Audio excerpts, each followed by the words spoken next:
अस्सलाम वालेकुम नाजरीन, आप देख रहे हैं INN चैनल। मैं हूं शेख अहमद अली। इस न्यूज़ बुलेटिन में आइए नज़र डालते हैं दिन भर की बड़ी खबरों पर।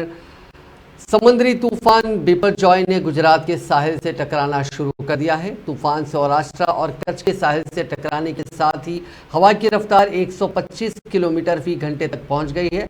महकमे मौसमियात ने लैंडफॉल की पूरी शिद्दत रात 8 से 10 के दरमियान रहने की पेशगोई की थी। इस दौरान हवा की रफ्तार 150 किलोमीटर फी घंटे तक पहुंच सकती है। महकमे मौसमियात का कहना है कि तूफान की लैंडफॉल आधी रात तक जारी रहेगी। कच्छ और सौराष्ट्र के लिए रेड अलर्ट जारी किया गया है। यहाँ तेज हवाओं के साथ तेज बारिश हो रही है। कई इलाकों में दरख्त और खंभे गिरने लगे हैं। साहिली इलाकों से 94,000 से ज्यादा अफराद को बचा लिया गया है। कोस्ट गार्ड ने 15 जहाज और 7 तैयारे तैयार रखे हैं। NDRF की 27 टीमें भी तैनात की गई हैं।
हुक्मरान जमात BRS के कायदीन के मकानात पर दूसरे दिन भी IT के अहदेदारों ने छापे मारे।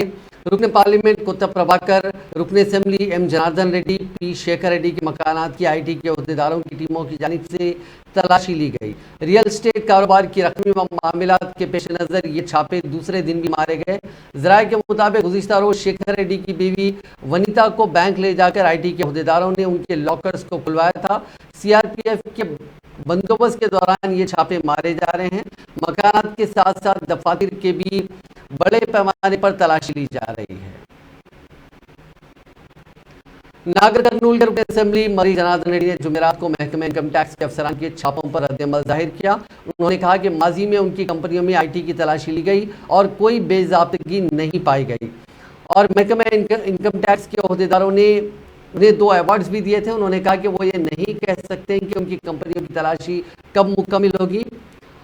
जनार्दन रेड्डी ने कहा कि IT हुक्काम तलाशी लेकर उनके सब्र का इम्तिहान ले रही है। उन्होंने कहा कि वो IT हुक्काम की तरफ से मांगी गई तमाम तफसीलात फराहम कर रहे हैं। ताहम उन्होंने इल्ज़ाम लगाया कि IT के एहलकारों ने उनके अमले के साथ बदतमीजी की।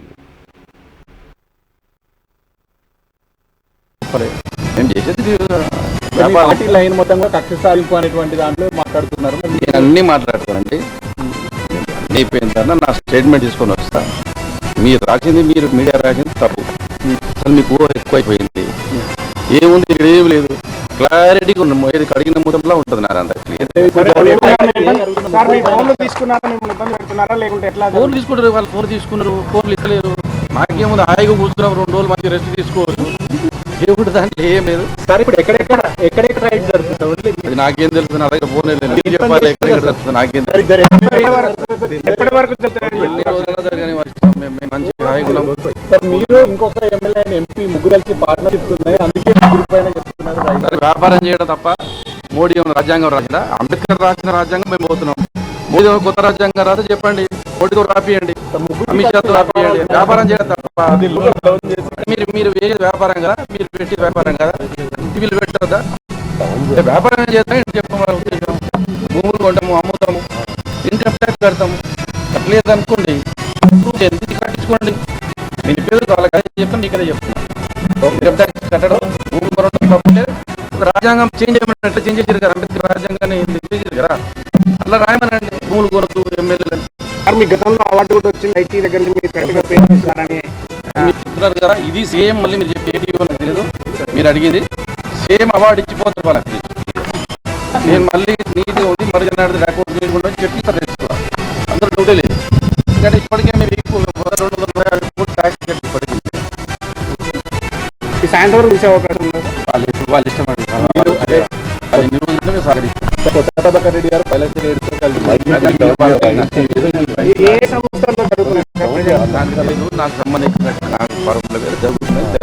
మమ్మల్ని బయట వదలలేరు. మేము ఇంకా పూర్తి సమాచారం ఇస్తాం. तेलंगाना के चीफ मिनिस्टर और भारत राष्ट्र समिति के सदर के चंद्रशेखर राव ने जुमेरात को नागपुर में अपनी पार्टी के दफ्तर का इफ्तिताह किया। केसीआर तकरीबन 3:45 बजे नागपुर एयरपोर्ट पर पहुंचे, जहां उनका पुरतपाक इस्तकबाल किया गया। इसके बाद वो वर्धा रोड पर साई मंदिर के करीब वाक़ बीआरएस दफ्तर गए और अपनी पार्टी कारकुनों की मौजूदगी में पार्टी दफ्तर का इफ्तिताह किया। बाद उन्होंने एक इजलास से भी खिताब किया।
और एक बार सोचिए मन लगा के, बिना लक्ष्य के समाज, बिना लक्ष्य के देश कहां पहुंचते हैं, इसका अंजाम क्या होता है। गहरा मन से अगर सोचे तो डर लग जाता है। हमारा आबादी इतनी बड़ी कि दुनिया के सबसे बड़ी आबादी रखने वाले देश चाइना को भी हम पार कर गए। नंबर 1 देश है पॉपुलेशन। इतनी बड़ी आबादी 140 करोड़ के ऊपर, इनके साथ इस प्रकार का खिलवाड़ हो रहा है। अब एक शब्द में कहना है तो भारत का लक्ष्य सिर्फ चुनाव जीतना ही लक्ष्य हो गया। कुछ भी करो, दंगा करो, फसाद करो, काटो मारो, शराब पिलाओ, पैसे दे दो, बस चुनाव जीतो। ये चुनाव की जीत हार के चक्कर में हम लोग गुमराह हो रहे, भारत, पूरे भारत। अभी एक बात है, अभी कर्नाटक राज्य में सत्ता बदल हुआ है, वहां भाजपा आ गया है, कांग्रेस आ गया है। अब मन लगा के देखो, कोई परिवर्तन आने वाला है? आप लोगों को आशा है? सही लोकतंत्र में, सही लोकशाही में होना यह है, जीत पार्टियों की, नेताओं की, जीत चेहरों की नहीं होनी चाहिए। जीत हर इलेक्शन के बाद जनता की होनी चाहिए। जब जनता जीतने लगेंगे तो सारी चीज बदल लगेंगी। ये कोई बड़ी बात नहीं है। 50% लोग, यानी कि 42% इस देश में किसान हैं। उनके साथ काम करने वाले कम से कम और एक 15-20%, जो भी जिस प्रकार के भी हो, यानी कि करीब करीब 60% लोग शांत हो जाएंगे अगर खेती किसानी करे होता है और अच्छा सुकून से रहते हैं। इतना बड़ा लाभ, यानी कि 60% लोगों को छोड़ के ये क्या हो रहा है इस देश में। शर्म की बात है, 75 साल के आजादी के बाद लोग चांद सितारे नहीं मांग रहे हैं, सोने के ईंट नहीं मांग रहे सरकार से। भरपूर पानी दे दो, भरपूर बिजली दे दो, हमारे उगाई का दाम दे दो। वजीर इंफॉर्मेशन टेक्नोलॉजी के.टी. रामाराव और वजीर खजाना टी हरीश राव ने जुमेरात को सिद्दीपेट में एक IT टावर का इफ्तिताह किया। सिद्दीपेट IT टावर 4 मंजिलों पर मुश्तमिल है जो 17 कंपनियों को मख्तस की गई है। कुल तकरीबन 720 नशिस्तों के साथ IT टावर में 1440 अफराद की अफरादी क़ुव्वत को एडजस्ट किया जा सकता है। 2 शिफ्टों में हमवार ऑपरेशन की सहूलत फराहम करता है। इस मौके पर खिताब करते हुए वजीर KTR ने रियासत में रोजगार के मौके तलबा को सनत के लिए तैयार करने के लिए बनाए गए माहौलियाती निज़ाम और सिद्दीपेट और पूरी रियासत में होने वाली तरक्की के बारे में बात की। वहीं वजीर हरीश राव ने इस मौके पर इजहार ख्याल करते हुए कहा कि चीफ मिनिस्टर ने इंतखाबी वादों को पूरा किया, जिसमें सिद्दीपेट को जिला बनाना, गोदावरी पानी की फराहमी और जिले के लिए रेल नेटवर्क शामिल है।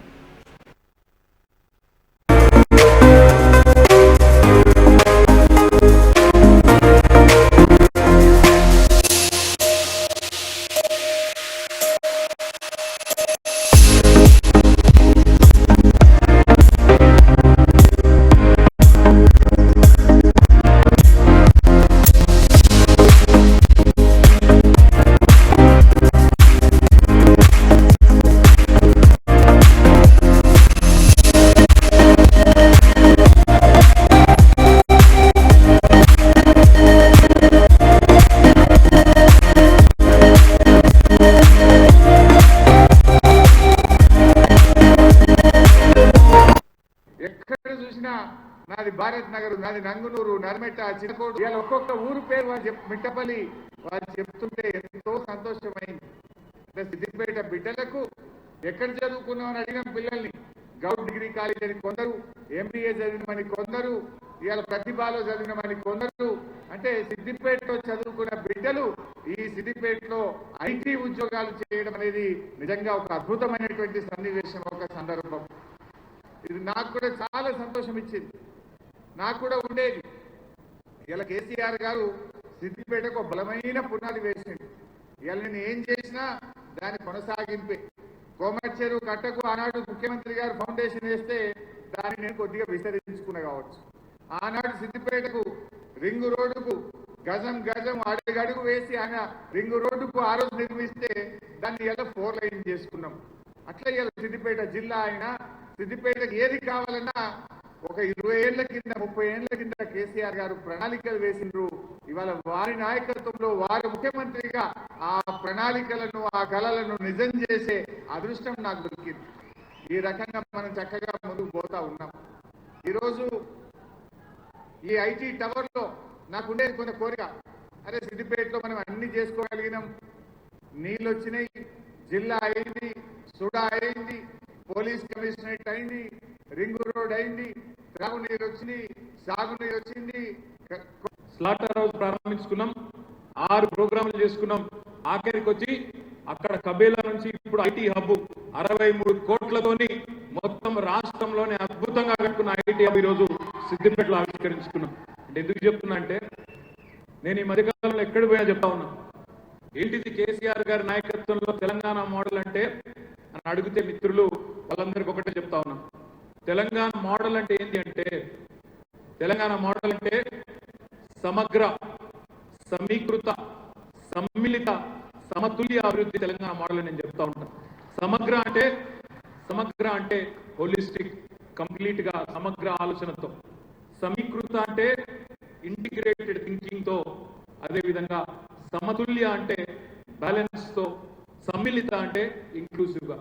ఎందుకు చెప్తున్నా ఈ మాట అంటే, ఒకవైపు మా ఆర్యకడిక సోదరులు కానీ, ఇంకోవైపు క్షేత్రంలో ఉండే మరి ఆ మాంసం అమ్ముకునే మాంసం అమ్మకదారులు కానీ, వారి కోసం శాస్త్రీయంగా ఆధునిక वज़ीर आला चंद्रशेखर राव और रियासती वज़रा 2 जून से तेलंगाना के 10वें यौम तासीस के मौके पर हुकूमत की जानिब से मुनक़िद किए जाने वाले 21 रोज़ा प्रोग्राम में अपने अपने अजला या रियासत के दीगर अजला में मुख्तलिफ प्रोग्रामों में मसरूफ़ हैं और इन प्रोग्रामों के ज़रिए आने वाले असम्बली इंतखाबात में हुकूमत की जानिब से किए जाने वाले इक़दामात पर बड़े पैमाने पर तशरीह की जा रही है। लेकिन अप्रैल के माह में शुरू करदा नया सेक्रेटेरिएट, जहाँ पर रोज़ाना 3 से 5 बजे विजिटर्स को मुताल्लिक़ा वज़रा और अहदेदारों से मुलाकात के लिए पासेज जारी किए जा रहे थे, उनका कहना है कि गुज़िश्ता एक हफ्ते से सेक्रेटेरिएट के वो चक्कर लगा रहे हैं, लेकिन उन्हें ना तो मुताल्लिका वज़ीर मिल रहे हैं और ना ही ओहदेदार वहाँ मौजूद है। पूछने पर यह कहा जा रहा है कि वज़रा ओहदेदार यौम तासीस की तकारीब में मौजूद है, इसीलिए वो सेक्रेटेरिएट नहीं आ रहे हैं। Rajiv Gandhi university of knowledge and technologies यानी IIIT बासर में एक तालिबा ने खुदकुशी कर ली। जराये के मुताबिक कल शब कैंपस की इमारत की 4थी मंजिल से कूदकर तालिबा ने खुदकुशी की। इस तालिबा की शिनाख्त सिद्दीपेट जिले के गजवेल से ताल्लुक रखने वाली प्री यूनिवर्सिटी कोर्स साल अव्वल की 19 साल बी लकीता के तौर पर की गई, जो कल शब तकरीबन 2 बजे इमारत से कूद गई। सिक्योरिटी के अहदेदारों ने उसको बेहोशी की हालत में देखा और उसको इलाज के लिए फौरी तौर पर भैंसा ले जाया गया, जिसके बाद उसको बेहतर इलाज के लिए निर्मल टाउन ले जाया गया क्योंकि उसकी हालत तशवीशनाक हो रही थी। ताहम भैंसा के अस्पताल में डॉक्टर्स ने उसको मुर्दा करार दिया। यूनिवर्सिटी के हुक्काम ने इस वाक़े के सिलसिले में वालिदैन को वाकिफ करवाया, जिसके बाद उसके वालिदैन वहां पहुंचे। पुलिस ने भी मकाम वाक़या पहुंचकर ज़ाब्ते की कार्रवाई की। पुलिस ने इस सिलसिले में एक मामला दर्ज करके जांच शुरू कर दी है। इसी दौरान vice chancellor professor Venkat Ramana ने मीडिया को बताया कि लकीता इत्तेफाकी तौर पर गिरकर हलाक हुई क्योंकि वो अपने फ़ोन में यूट्यूब की वीडियो देख रही थी। ताहम दूसरी तरफ बाज़ तुलबा का कहना है कि उसका ताक़ुब कुत्तों ने किया था, जिसके नतीजे में उसकी मौत हो गई। वाज़ेह रहे कि 13 जून को दीपिका नामी तालिबान ने सालाना इम्तिहानात के बाद बाथरूम में दुपट्टे की मदद से फांसी लेकर खुदकशी कर ली थी। इस मुबैना खुदकशी के वाक़े के बाद 4 रुकनी दाखिली कमेटी तश्कील दी गई थी। तुलबा ने इस वाक़े के खिलाफ एहतजाज करते हुए इल्ज़ाम लगाया कि हुक्काम ने उसकी मौत की वजह बयान नहीं की। वज़ीर तालीम सबीता इंदिरा रेड्डी ने तुलबा से अपील की है कि वह खुदकशी करने से गुरेज करें और उनके जो भी मसाले हैं हुकूमत उनकी यकसोई करेगी। उन्होंने इस बात का ऐलान किया कि खुदकशी के वाक़यात की तहकीकात के लिए एक कमेटी तश्कील दी जाएगी। సందర్భంలో దాంట్లో గ్రంథాలయానికి సంబంధించిన ప్రత్యేకమైన సంస్కరణలు తీసుకొచ్చి వాటిని బాగు చేసుకోవాలని ముఖ్యమంత్రి గారి ఆలోచనలో భాగంగా రంగారెడ్డి జిల్లాకు సంబంధించి ఉమ్మడి రంగారెడ్డికి గ్రంథాలయం ఉండేది గతంలో. జిల్లా వారీగా మళ్ళీ అన్ని జిల్లాలు ఏర్పాటు చేసుకుని ప్రతి జిల్లాకు ఒక గ్రంథాలయాన్ని ఏర్పాటు చేసుకుని గ్రంథాలయం కూడా మంచి ఇన్ఫ్రాస్ట్రక్చర్ క్రియేట్ చేసుకుని మంచి బుక్స్ అందుబాటులో పెట్టి గ్రంథాలయానికి వస్తున్న ప్రతి ఒక్కరికి కూడా వాళ్ళకి కావాల్సిన బుక్ ని అందుబాటులో పెట్టేటట్టు ముఖ్యమంత్రి గారి ఆదేశాలతో రాష్ట్ర వ్యాప్తంగా గ్రంథాలయంలో చాలా మార్పు తీసుకొచ్చాను. దాంట్లో భాగంగా మనకి కూడా 1,70,70 లక్షలకు సంబంధించి మంచి బిల్డింగ్ ఇక్కడ కన్స్ట్రక్షన్ చేసుకోవడం జరిగింది. మన కాంపిటేటివ్ ఎగ్జామ్స్ కి ప్రిపేర్ అవుతున్న వాళ్ళందరికీ కూడా వాళ్ళకి కావాల్సిన బుక్ ని వాళ్ళకి కావాల్సిన మెటీరియల్ వాళ్ళకి అందుబాటులో పెట్టేటట్టు గ్రంథాలయ చైర్మన్ గారు మా టీం అందరూ కూడా అందుబాటులో ఉంచే ప్రయత్నం. वज़ीर बहबूदी ख़वातीन और अतफ़ाल सत्यवती राठौर के पाँव में छाले पड़ गए हैं। उन्होंने आज़म किया था कि वो चंद्रशेखर राव की रियासत के तीसरी मरतबा वज़ीर आला बनने के बाद ही अपने पाँव में चप्पल पहनेंगी। अपने अज़्म के साथ ही उन्होंने बगैर चप्पल के चलना शुरू कर दिया था। उनका कहना है कि यह फैसला उनका अपना है। हाल ही में मुल्क ज़िला परिषद के चेयरमैन जगदीश की आखिरी रसूमात में भी वो नंगे पाँव शरीक हुई थी। उन्होंने 3 किलोमीटर तक नंगे पाँव शिरकत की और अपने मंडू डेंडा में नंगे पाँव 3 किलोमीटर चली। 2 रोज़ कबल उन्होंने के समुद्रम इलाके में मुनक़दा तकरीब में बगैर चप्पल के शिरकत की थी, जिसके नतीजे में उनके पाँव में छाले पड़ गए हैं। महबूबाबाद में अपने कैंप ऑफिस में उन्होंने वाज़ेह किया कि अगर छाले पड़ भी जाएं तो वो उस वक्त तक चप्पल नहीं पहनेंगी जब तक कि उनका आज़म पूरा ना हो जाए। ताज़ा आबी वसाइल के ज़मरे में तेलंगाना को एक और कौमी अवार्ड मिला। रियासत के भद्रादरी कोत्तगुडम जिले का जगन्नाथपुरम गांव मुल्क की बेहतरीन गांव पंचायत के तौर पर उभरा है। नायब सदर जगदीप धनखड़ इस महीने की 17 तारीख को दिल्ली में यह अवार्ड देंगे। रियासती पंचायत राज व दही तरक्यात के वजीर एरावली दयाकर राव ने इस मौके पर खुशी का इजहार किया। उन्होंने कहा कि एक बार फिर हमारा तेलंगाना का गांव कौमी सतह पर बेहतरीन मकाम पर खड़ा हुआ। एरावली दयाकर राव ने यह अवार्ड देने के लिए मरकज़ और वज़ीर आला चंद्रशेखर राव का शुक्रिया अदा किया।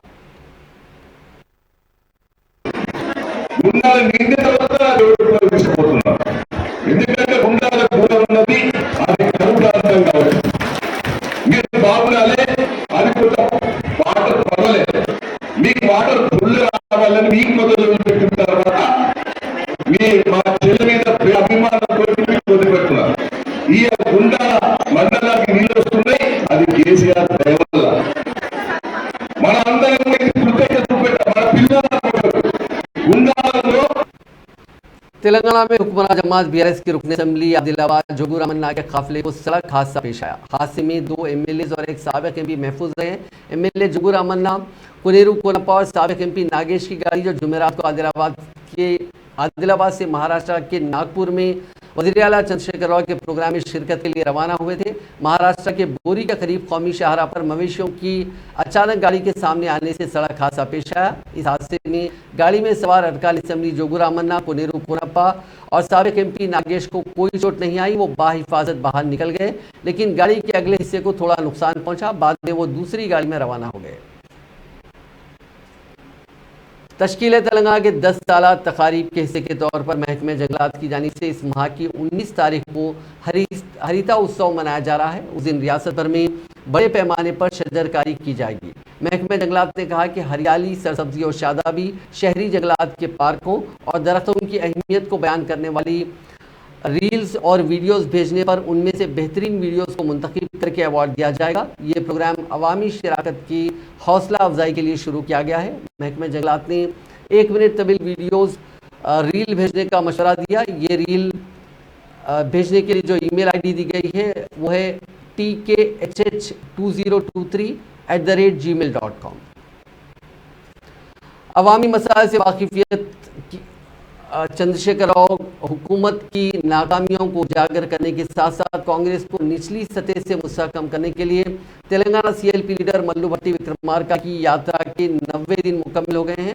शदीद चिलचिलाती धूप की परवाह किए बगैर वो यात्रा कर रहे हैं। उन्होंने नलगुंडा जिले में कॉर्नर मीटिंग मुनक्किद करते हुए केसीआर हुकूमत के रवैये पर शदीद तनकीद की। उन्होंने रियासत में कांग्रेस के बरसर इक़्तिदार आने की सूरत में अमल किए जाने वाली फलाही स्कीमात और प्रोग्रामों की तफसीलात से आवाम को वाकिफ करवाया। उन्होंने इस मौके पर कहा कि किसानों की जानिब से जब अपने मसाइल हुकूमत के इल्म में लाए जा रहे हैं तो उन किसानों को हरासा किया जा रहा है। उन्होंने किसानों के हाथों में हथकड़ियां पहनाकर उनको अदालत में पेश करने पर शदीद एतराज़ करते हुए पूछा कि किसान दहशतगर्द हैं या फिर इंतहा पसंद। उन्होंने जिले नलगुंडा के कुंगला मंडल मुस्तकर में कहा कि नलगुंडा के लिए आबपाशी का पानी क्यों फराहम नहीं किया जा रहा है। अदला आदिलाबाद, कोमरम भीम, आसिफाबाद, मंचिरियाल, करीमनगर, पेद्दापल्ली, जयशंकर, भोपालपल्ली और दीगर अजला में कई मकामात पर जुमे और हफ्ते को शदीद गर्मी की लहर का इम्कान है। महकमा मौसमियात ने अपने बुलेटिन में कहा कि गुज़िश्ता 24 घंटों के दौरान रियासत के कई मकामात पर दर्जे हरारत में इजाफा दर्ज किया गया है। आरटीए ने नामुनासिब स्कूल बसों के खिलाफ अपनी मुहिम जारी रखी है। स्कूली तलबा की सलामती के मफाद में ये मुहिम चलाई जा रही है। शहर हैदराबाद के राजेंद्र नगर में आरटीए हुकाम ने स्कूल बसों के दस्तावेजात की जांच की और कवायद की खिलाफ वर्जी करते हुए चलाई जा रही बसों को जब्त कर लिया। आरटीए अहदेदारों ने नारसिंगी में फिटनेस के बगैर चलाई जा रही 4 बसों को जब्त किया। गरमाई तातीलात के बाद स्कूल को खोल दिए जाने पर तलबा की सलामती के पेश नज़र ये मुहिम चलाई जा रही है। आरटीए अहदेदारों का कहना है कि रोजाना तकरीबन 5600 स्कूल्स और कॉलेज बसें चलाई जाती हैं, ताहम तकरीबन 1000 बसों के मालिकीन ने मुनासिब दस्तावेजात दाखिल नहीं किए। 15 साल पुरानी बसों पर भी तवज्जो दी जा रही है। हैदराबाद में एक नकली खातून पुलिस को गिरफ्तार कर लिया गया है। पुलिस के मुताबिक एक खातून खुद को पुलिस जाहिर करते हुए बेरोजगार अफराद को नौकरियां दिलवाने के बहाने लूट रही थी। बावसूख ज़रा की इत्तला पर पुलिस ने इस शातिर खातून को गिरफ्तार किया। उसके पास से पुलिस का नकली ID कार्ड, वर्दी और दीगर अशिया जब्त कर ली गई है। मुलजिमा की शिनाख्त अश्विनी के तौर पर की गई, जो कुलसुमपुरा की रहने वाली बताई गई है। मुलजिम खातून को हिरासत में लेकर जरूरी कार्रवाई के लिए SHO लंगर हाउस पुलिस स्टेशन के हवाले कर दिया गया। आगापुरे के इलाके में 4 खंदिल के पास एक टाटा एस गाड़ी चोरी हो गई। हबीबनगर पुलिस स्टेशन हुदूद में इससे पहले भी कई बार गाड़ियों के बैटरीज और टायर चोरी होने के वाकयात पेश आ चुके हैं। टाटा एस के मालिक नसरुल्लाह खान ने हबीबनगर पुलिस स्टेशन में चोरी की शिकायत दर्ज कराई। अस्सलामुअलैकुम भाई, मेरा नाम नसरुल्लाह है। तो मैं आगापुरा का रहने वाला हूँ, सेंट्रल बेकरी के पास। तो मेरे उस दिन पीर था, उस दिन मेरी गाड़ी थी, मंडी लगी हुई थी, गाड़ी उधर रुका नहीं सका मैं, तो मजबूरन मैं दूसरी गली में गाड़ी खड़ाना पड़ा मेरे को। तो उसके बाद में मेरी गाड़ी, कल मंगल के दिन मेरे पास घर में फंक्शन था तो मैं जा नहीं सका। तो आज सुबह में बच्ची को स्कूल छोड़ के जाके गाड़ी देखता हूँ तो गाड़ी नहीं है मेरे पास। और सुबह से 3 बार स्टेशन जाके आ चुका हूँ हबीबनगर के। मगर वो लोग कुछ रिस्पांस नहीं दे रहे हैं, तो समझ में नहीं आ रहा भाई। मेरी गाड़ी का नंबर है AP29TB5600। थोड़ा देखिए भाई, मिल गई तो मेहरबानी होती है। टाटा एस है, लगेज गाड़ी है, टाटा एस है, ओपन बॉडी है। गाड़ी में दूसरे के नाम पे है, मैंने गाड़ी खरीदा है और अग्रीमेंट सभी मैं बना के रखा हूँ। मलकपेट पलटन के CGHS डिस्पेंसरी के डॉक्टर पर एक ज़ईफ मरीज के साथ बदतमीजी करने का इल्ज़ाम लगाया गया है। सईदाबाद के रहने वाले 70 साल सेंट्रल गवर्नमेंट के रिटायर्ड एम्प्लॉय अब्दुल खदीर अपने बेटे के साथ अस्पताल में घुटनों के दर्द की शिकायत के साथ CGHS डिस्पेंसरी गए थे, लेकिन उनका कहना है कि उनके साथ वहां के इंचार्ज डॉक्टर ने बदतमीजी से बात की। नीचे नीचे आइए, आप बोले ना, आप बुलाए ना, पेशेंट लेकर आप बुलाए ना, कर लेते। आप नीचे आके बात करिए। भाई वो सब बात नहीं कर, तो आप ड्यूटी पे है ना, आपका काम है नीचे आके देखना है। काम है, आइए आप आइए, बोलिए आप। अस्सलामुअलैकुम, मैं मोहम्मद खदीर बात कर रहा हूँ, रिटायर्ड इन सेंट्रल गवर्नमेंट। तो सर मेरे को 4-5 साल से जो है घुटनों में बहुत तकलीफ हुई थी और टेम्पररी में घुटनों का जो सीधे से ट्रीटमेंट लेता रहा। तो जब डॉक्टर एक्सरे लिखे तो एक्सरे में मालूम हुआ कि आपके दोनों घुटने एकदम घसे हुए हैं, तो उनका तुरंत ऑपरेशन करना पड़ता है सर। तो मैं ज़रा ऑपरेशन के लिए घबरा गया, तो वो उसके लिए ज़रा कोशिश चल रही थी। तो आप यही परमिशन के लिए फिर दोबारा डॉक्टर के पास जाने के लिए मैं मेरे बेटे को सीधे परमिशन के लिए भेजा। मैं भेजने के बाद जो है शोहर और ससुराली रिश्तेदारों को इत्तला दिए बगैर एक बहू ने 7 माह के हमल को ज़ाया करवाया। इस बात का इल्म होने पर सास और ससुर ने दवाखाना पहुंचकर न सिर्फ बहू बल्कि बहू की मां और खातून डॉक्टर की पिटाई कर दी। यह अजीबोगरीब वाक़या तेलंगाना के करीमनगर में पेश आया। तफसीलात के मुताबिक तेलंगाना के पेद्दापल्ली जिले के धर्मार मंडल से ताल्लुक़ रखने वाली एक शादीशुदा खातून करीमनगर के ज्योति नगर के अस्पताल में 7 माह का हमल साकित करवाने हॉस्पिटल में शरीक हुई थी। इस बात का इल्म होने पर उसके सास और ससुर हॉस्पिटल में घुस गए और उस पर हमला किया। उन्होंने ऑपरेशन करने वाली लेडी डॉक्टर के साथ बहू की मां पर भी हमला किया, लेकिन बहू का कहना है कि उसने इसकात हमल नहीं करवाया। उसका खून बह रहा था, जिस पर वो हॉस्पिटल में इलाज के लिए रुजू हुई थी। ज्योति नगर के अस्पताल में जारी लड़ाई की इत्तला पर पुलिस वहां पहुंच गई और सभी को गिरफ्तार कर लिया।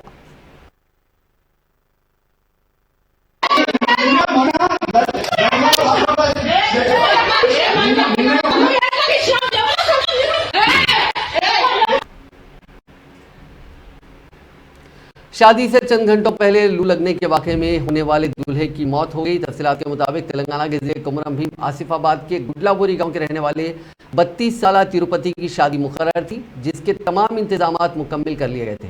ताहम शादी से चंद घंटे पहले लू लगने से तिरुपति बीमार पड़ गया। उसको मंडल मुसक्कर के एक प्राइवेट अस्पताल ले जाया गया और शाम को बेहतर इलाज के लिए कागज नगर मुंतकिल किया गया। मंगल की शब उसकी तबीयत अचानक खराब होने पर उसे मंचरियाल के एक प्राइवेट हॉस्पिटल में मुंतकिल किया गया। उसके अरकान खानदान ने बताया कि तिरुपति की कल शब इलाज के दौरान मौत हो गई। इस वाक़े के साथ ही शादी का घर मातम कदे में तब्दील हो गया।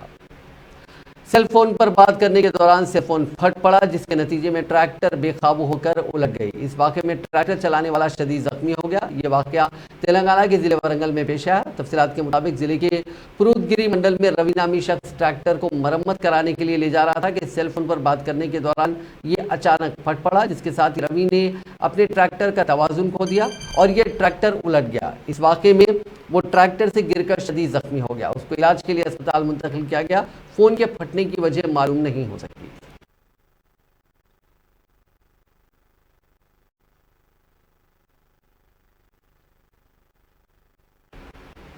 शहर हैदराबाद की PVNR एक्सप्रेसवे पर 100 किलोमीटर की रफ्तार से चलाई जा रही कार बेकाबू होकर उलट गई, जिसके नतीजे में कार में सवार 2 अफराद शदीद जख्मी हो गए।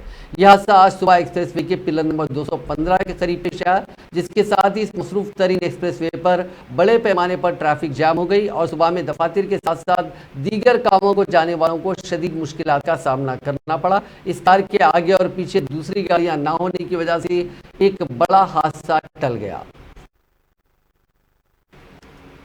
नाजरीन, इस न्यूज़ बुलेटिन में बस इतना ही। आप देखते रहिए INN चैनल।